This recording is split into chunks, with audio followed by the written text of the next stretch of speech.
hopefully soon she'll be back. And then there are so many people here to thank, particularly from the National Academy and from obviously WHO, particularly Luigi, who was here early on, who's doing a great job, to Dennis, who is here somewhere, and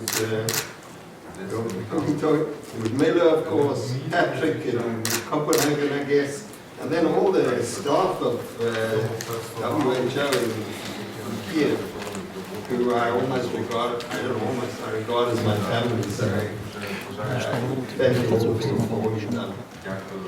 I'm going to be talking about outbreak, as we call it, a silent outbreak.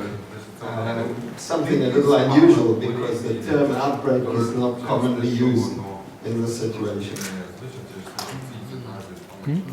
I'll just mention that my position in Israel is head of the committee for the eradication of polio. So I'm the WHO focal point for the eradication of polio in Israel. And so what I'll do is I'll mention Israeli experience of polio. Some of you have heard it, but I'll repeat it again.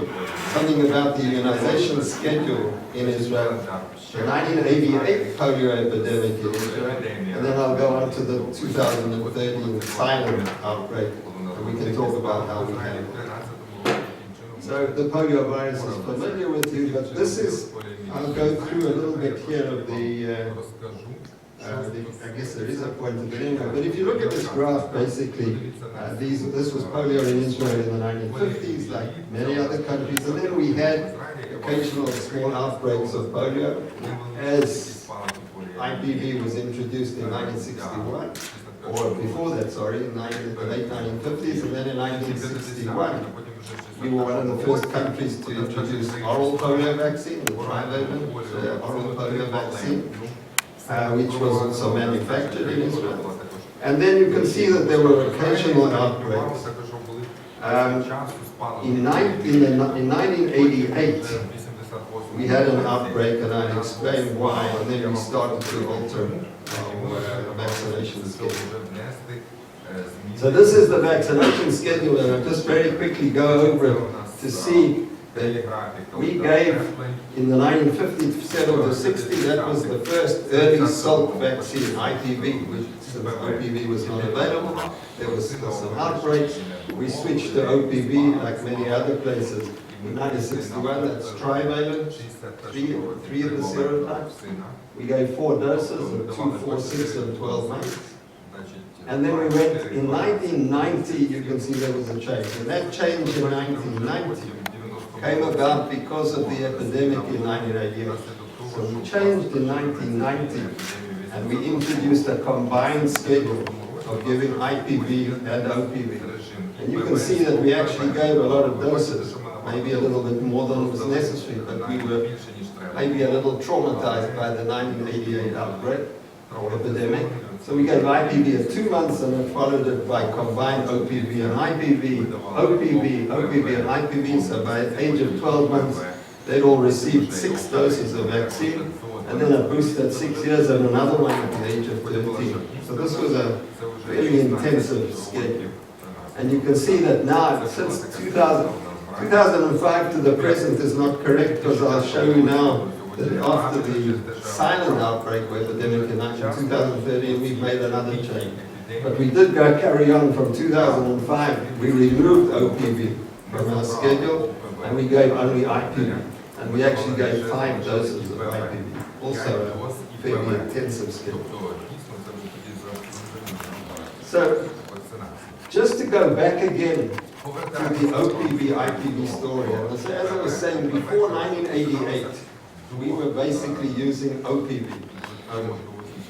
And in 1980 to 1988, because we found that OPV was not actually eliminating polio in Israel, there was a feeling that we should be using IPV. So we were one of the countries that switched already from OPV to IPV.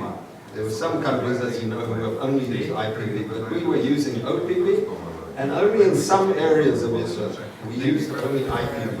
Those were the areas where there were still small outbreaks of polio, And we felt it was because of the conditions in those areas, the gastrointestinal infections, that the OPV was not giving satisfactory immune response. So we introduced IPV in those areas. And that led to a situation, we think, of course this is a theory, to the epidemic in 1988. And in 1988 there were 15 cases of polio in Israel under that schedule. And I repeat, in Israel the coverage of immunization is very high. It's 95+%. We have a very wide network of clinics, it's free, and everyone, just about every child gets immunized. So under that immunization schedule, we had an outbreak of 15 cases. And they were mainly concentrated in the area where we used only IPV. There were cases outside, but there were mainly 12 of those 15 were in the areas where we were only using IPV. So we responded to that by giving trivalent OPV. We didn't at the time think of but trivalent OPV to all residents under the age of 40. It was a type 1 wild virus, but we gave trivalent OPV, which we had, and there was a very high compliance. The reason why we limited it under 40 was that we felt that over the age of 40, most of those people had probably been exposed at times, sometimes to polio in childhood, asymptomatic. Remember, this is 1988. And we saw no cases of vaccine-associated paralytic polio, which is interesting. We gave about 3 million doses. It's true that this was generally not the first dose. This was generally the second dose, except in the small areas where we had only been using IPV. And that was the end of the outbreak. We saw no further cases. And that, in 1990, having got that, we decided to change our schedule again. And that's when we introduced IPV at 2 months. Remembering that we had previously only used OPV, IPV and trivalent OPV at 4 and 6 months, and then TOPV at 12 months and 6 years. So we introduced this combined schedule. I just want to remind you that the combined schedule was being used in Gaza and the area that is called the West Bank basically for many years before that. And that was partly because they, under the just OPV vaccine schedule, which was used then, we were still seeing cases. And that was introduced to try and eliminate polio. And in fact, after the introduction of the combined schedule in Gaza and the West Bank, there were no further cases of polio in that area. So Gaza and West Bank became polio-free. So we introduced essentially the same kind of schedule that was being used in Gaza and the West Bank in the rest of Israel. We also introduced then the routine surveillance of sewage. We were one of the first countries who introduced intensive surveillance of the sewage for polio viruses. We found no wild polio viruses were detected in the sewage for 25 years. So we did detect occasionally a virus from the polio vaccine because we were still using OPV, but we didn't detect wild polio virus. And then this is a slight problem because we didn't have large samples from adults.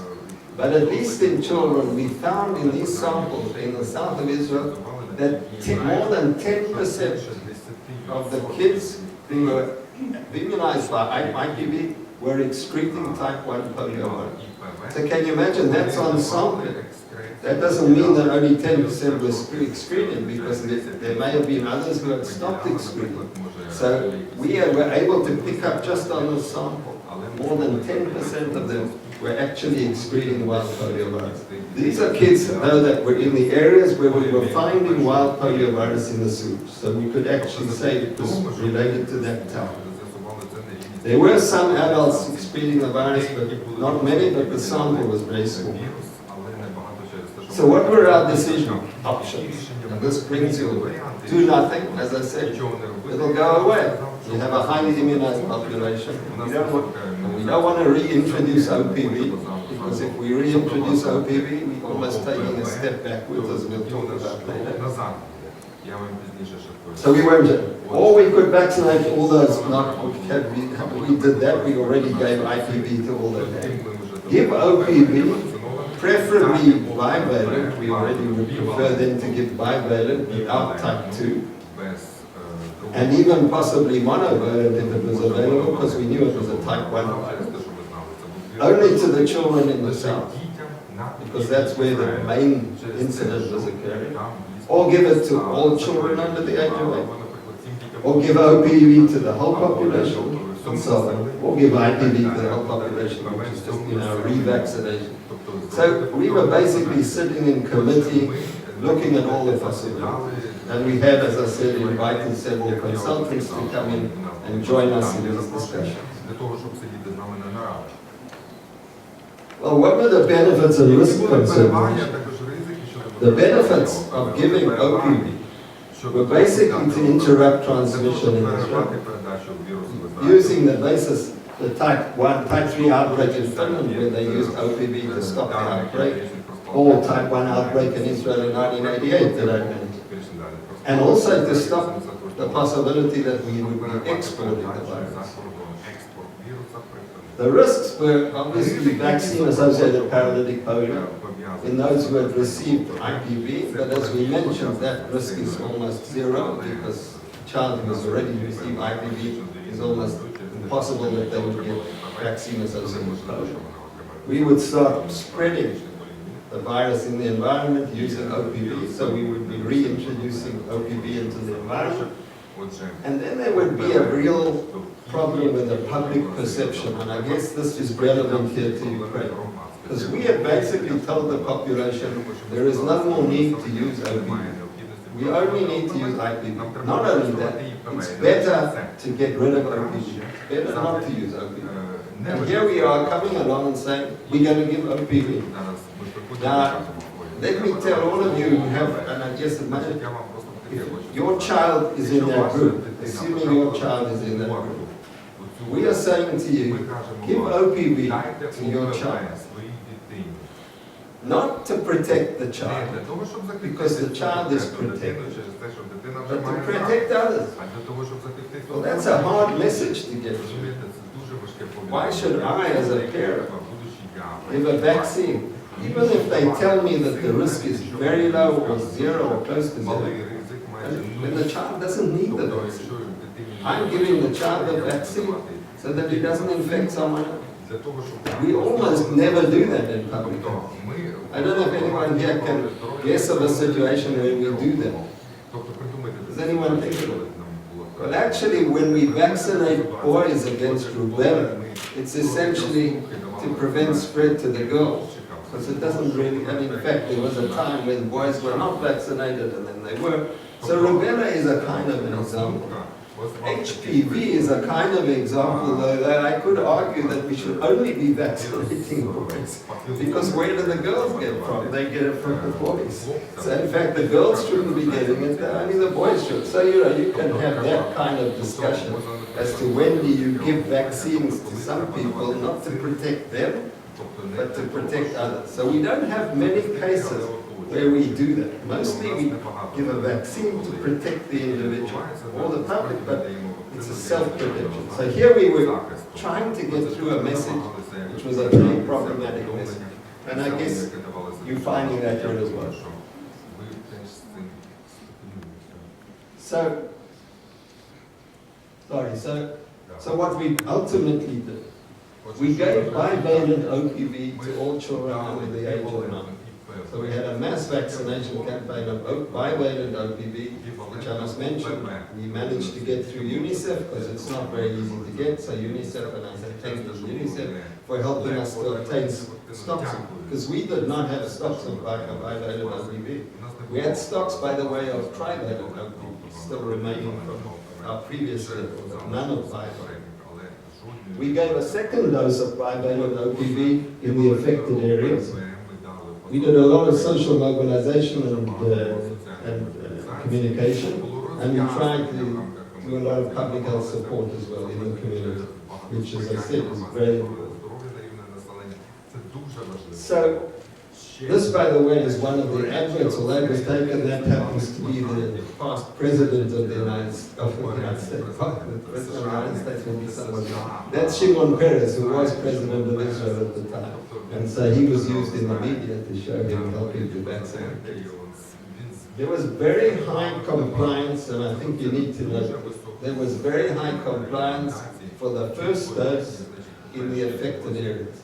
So if you're in a town where they knew there was virus in the sewage, you were given this first dose, most of the kids came and got that first dose.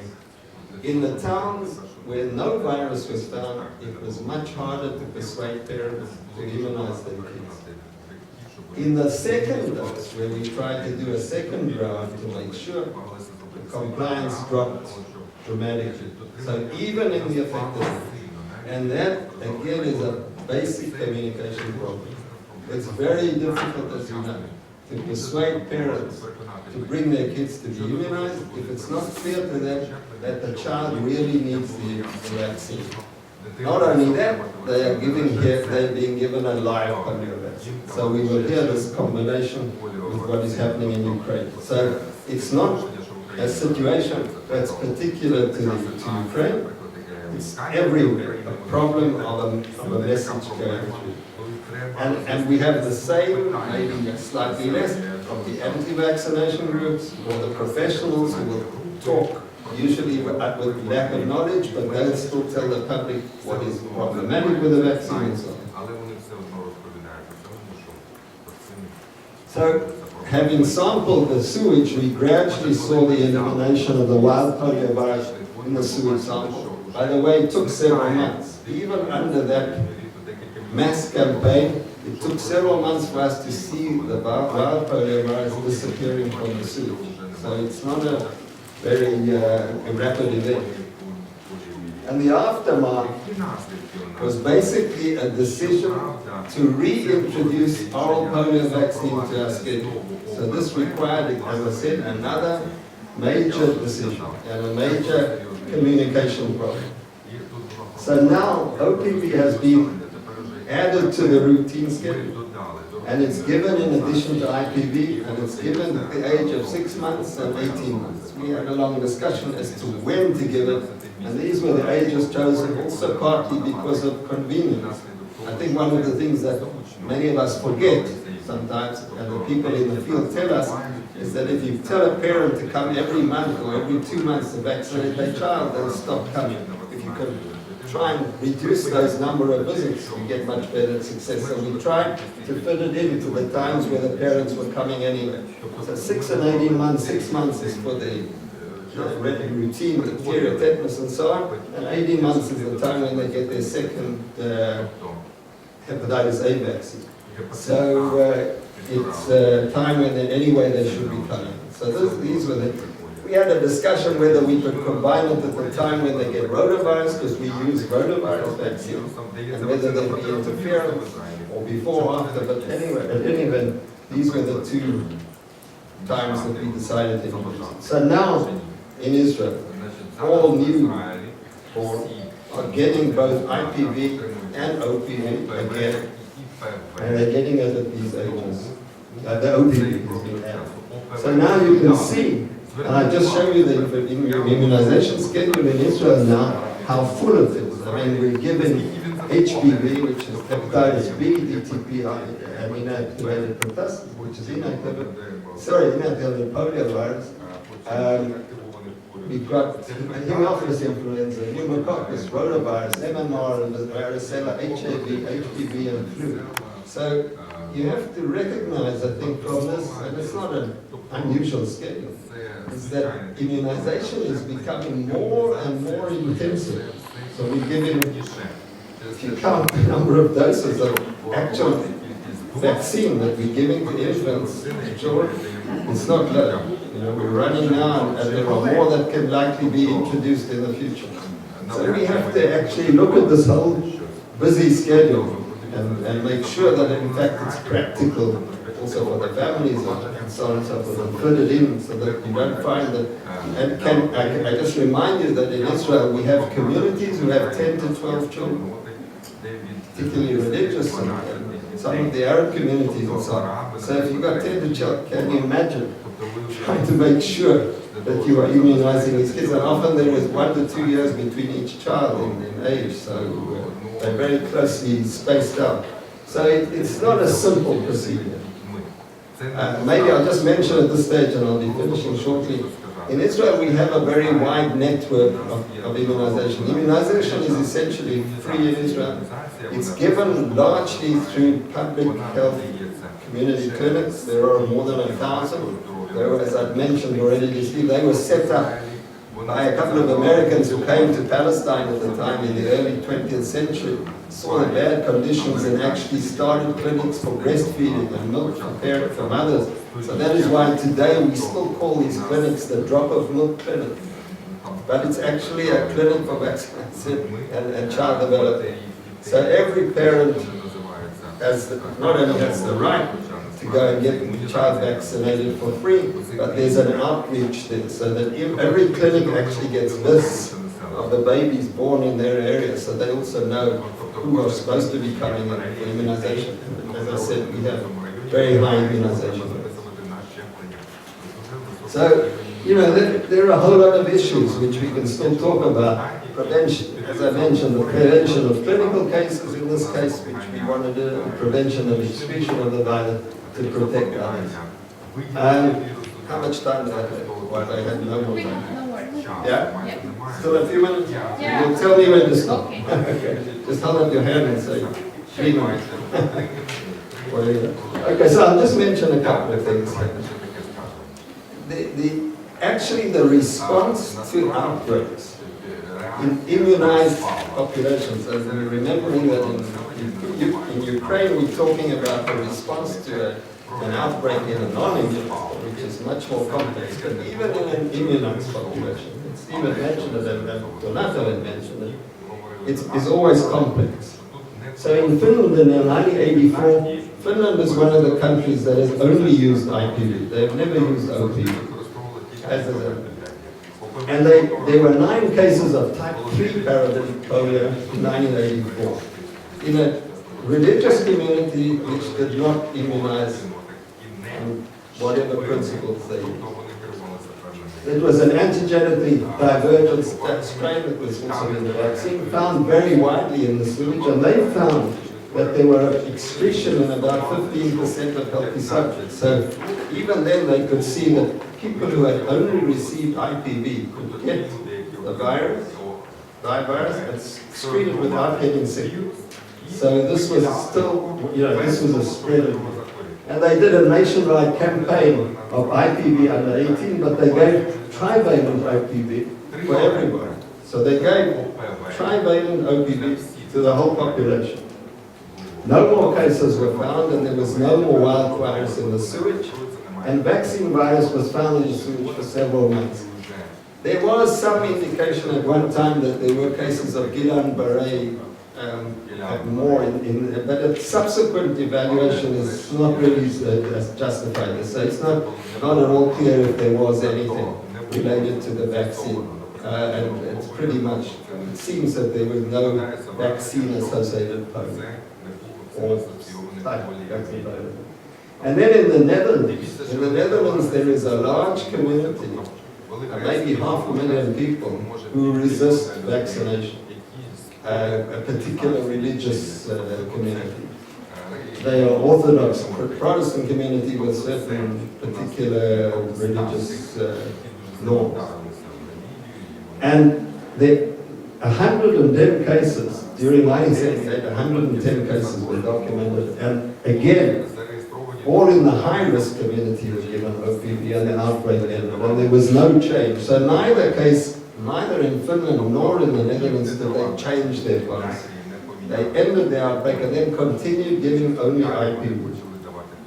Finland in 1984 and 1985, again I mentioned that again, and then I mentioned that in Israel that is what had happened. Then in 1993 there was another one in the Netherlands. So you can see that in areas where only IPV is used, there is a risk of spread of the virus, and it can then infect communities particularly that are not immunized. So you can imagine that in Ukraine, where you have a lot of people non-immunized, spread of a virus, whether it's a wild virus, this is a slight problem because we didn't have large samples from adults. But at least in children, we found in these samples in the south of Israel that more than 10% of the kids who were immunized by IPV were excreting type 1 polio virus. So can you imagine, that's on sampling. That doesn't mean that only 10% were excreting, because there may have been others who had stopped excreting.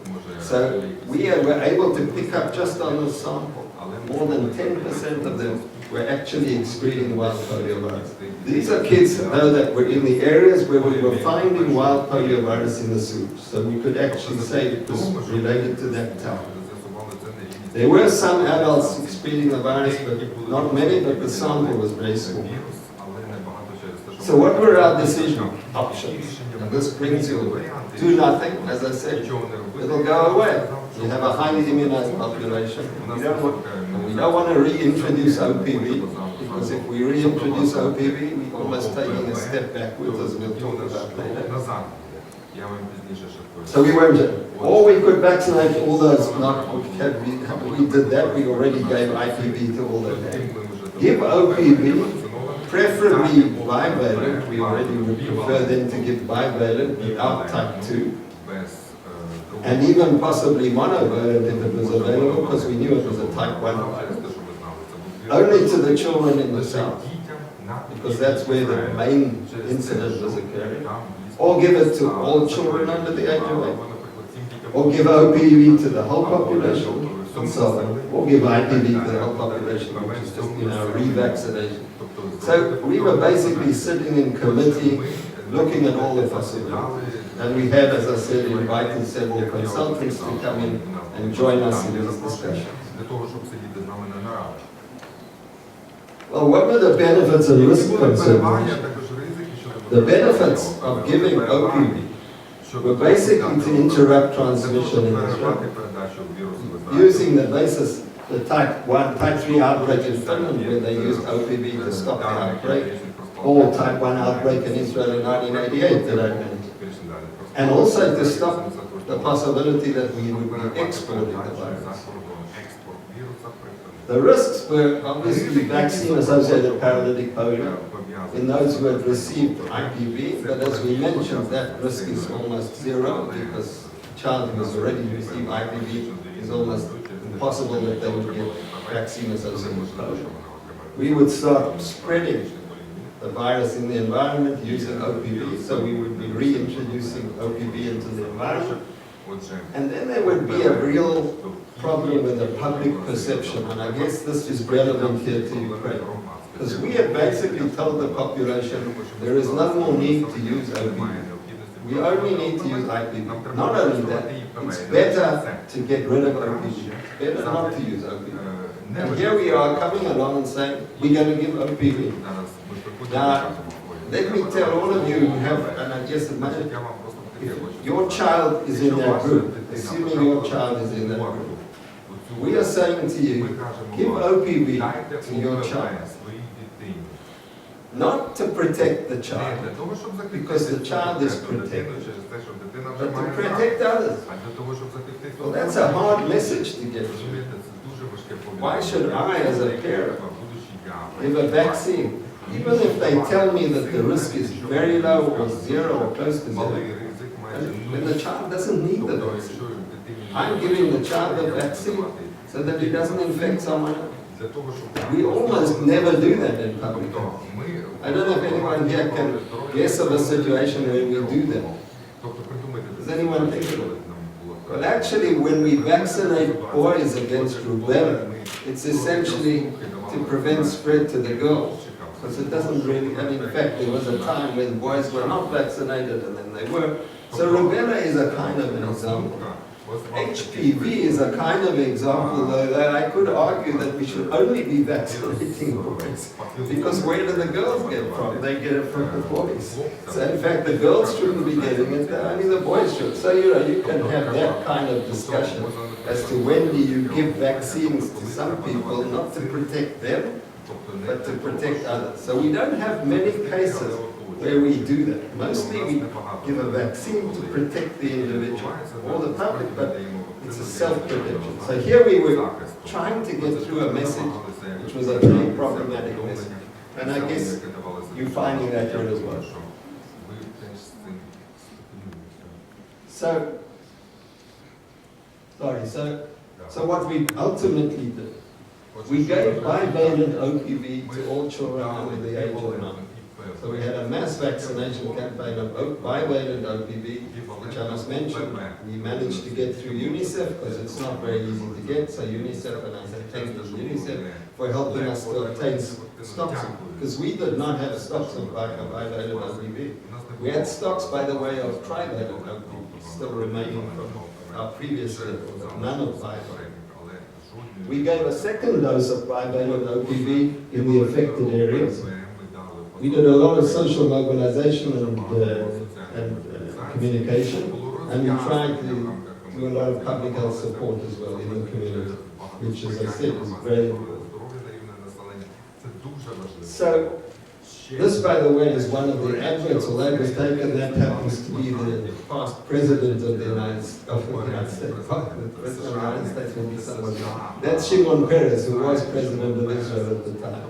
And so he was used in the media to show him helping to vaccinate kids. There was very high compliance, and I think you need to know, there was very high compliance for the first dose in the affected areas. So if you're in a town where they knew there was virus in the sewage, you were given this first dose, most of the kids came and got that first dose.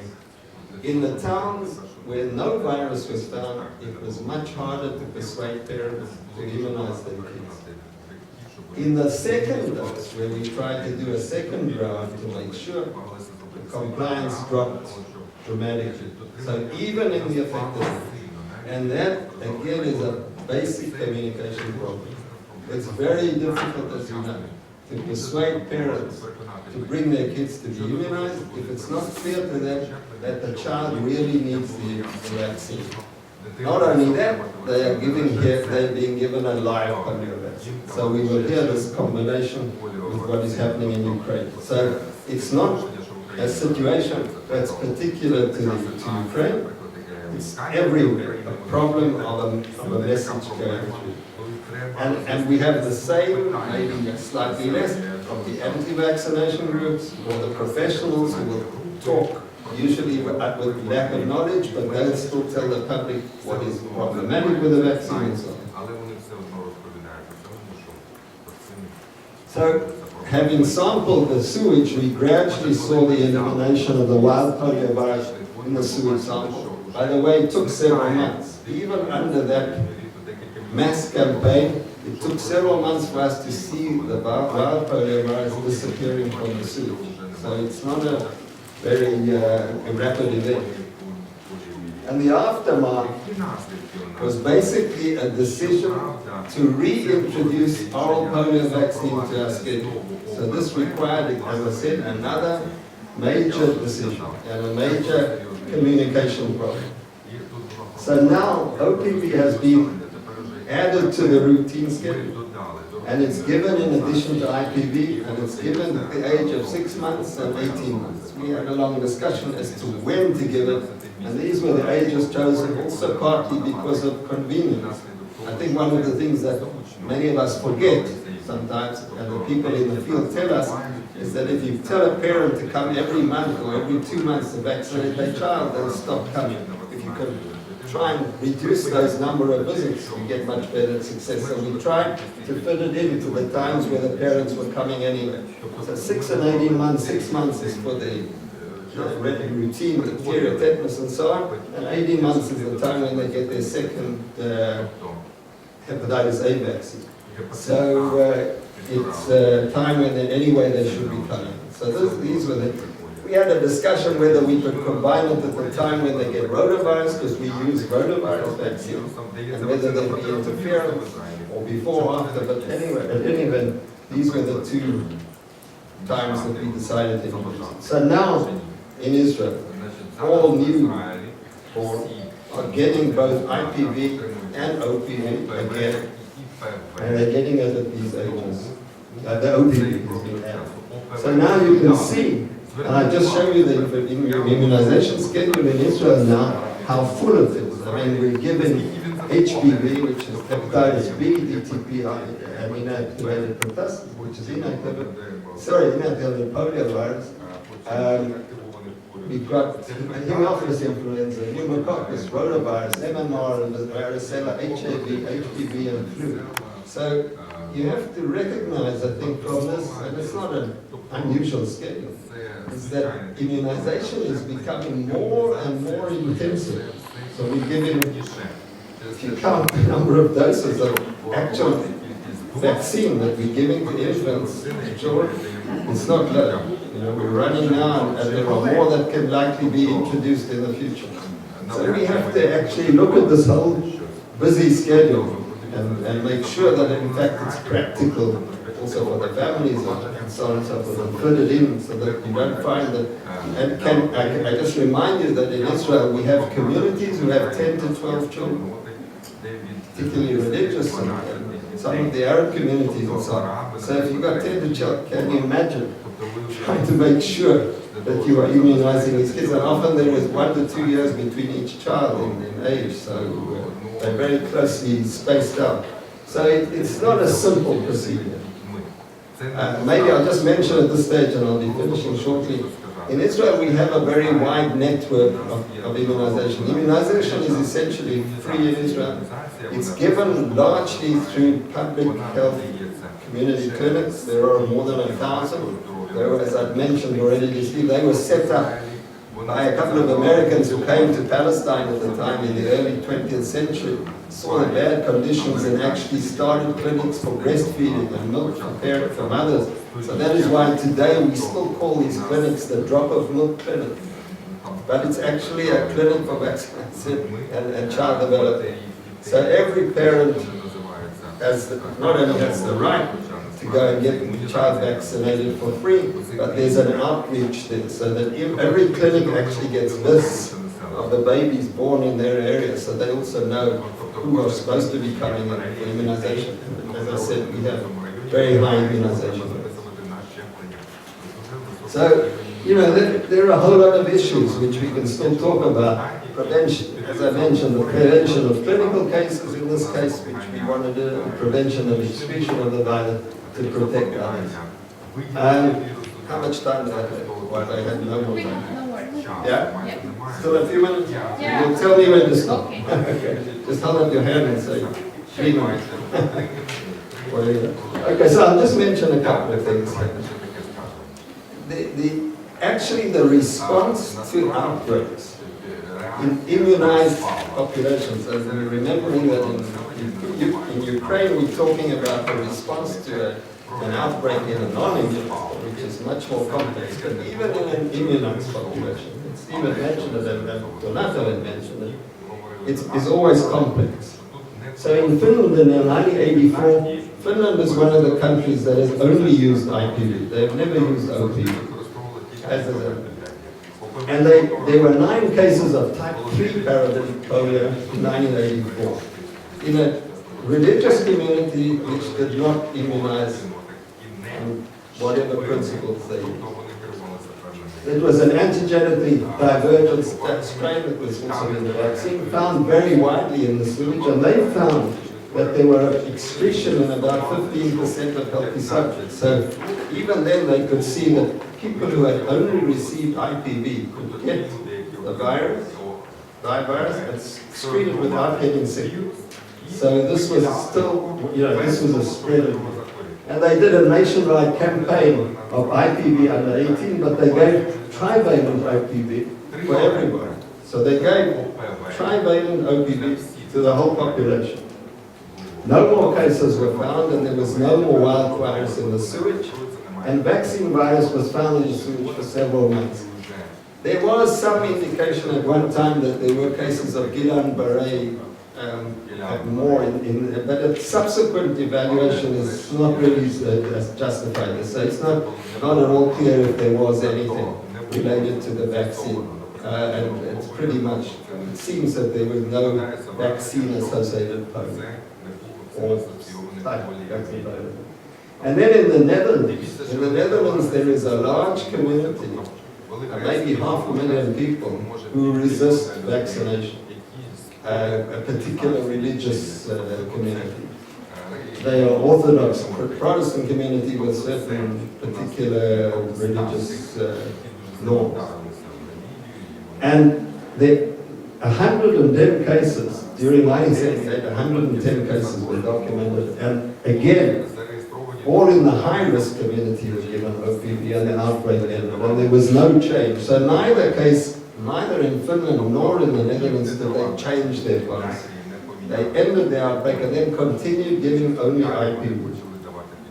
Finland in 1984 and 1985, again I mentioned that again, and then I mentioned that in Israel there was happened. Then in 1993 there was another one in the Netherlands. So you can see that in areas where only IPV is used, there is a risk of spread of the virus, and it can then infect communities, particularly that are not immunized.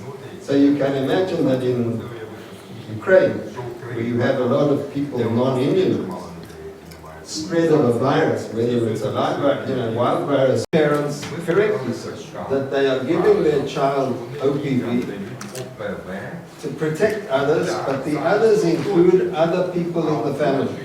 So in other words, you are giving the one child OPV, but that will protect the parents and it will protect the siblings, so it's not just somebody, the neighbor or somebody else, it's actually your immediate family. And that was quite an effective measure. So I guess you have to look for ways of getting this message very clearly through, and you need to remember that people frequently misunderstand. The reason why, in fact, I repeat that, I guess, unnecessary IPV, you know, we as professionals often come out, even in the public and on the news, and we start saying WPV, OPV, IPV, the public doesn't know what we're talking about. It's like me listening to the news broadcast in Ukrainian. It might be, I hear some things, but I probably misunderstood all of it. So we have to be very careful that we are using terminology that is very clear and that the message is not ambiguous. It has to be clear. The public, as you know, not only in Ukraine, but outside, are always suspicious that there may be another reason why you are recommending the vaccine. So, as you mentioned, they will ask about whether drug companies are making money out of it, and are they involved in the decision making, and so on and so forth. And what is your relationship to the drug company? So, you know, you have to be ready for basically nasty questions, people attacking you almost. But you have to be ready for them and answer truthfully and calmly, and make sure that every question is answered. Don't allow people to say, your question is not important. No question is not important. All questions are important, from the public particularly. So I guess that would be the basic message that I would say on our particular campaign. I can't tell you that we were entirely successful. I'm sure we were, and we're learning. But as I said, I'm in a project with Donata where we have been discussing in depth this whole question of communication. And I think we need to talk about how we can use that for situations that you are facing here and all of us are facing.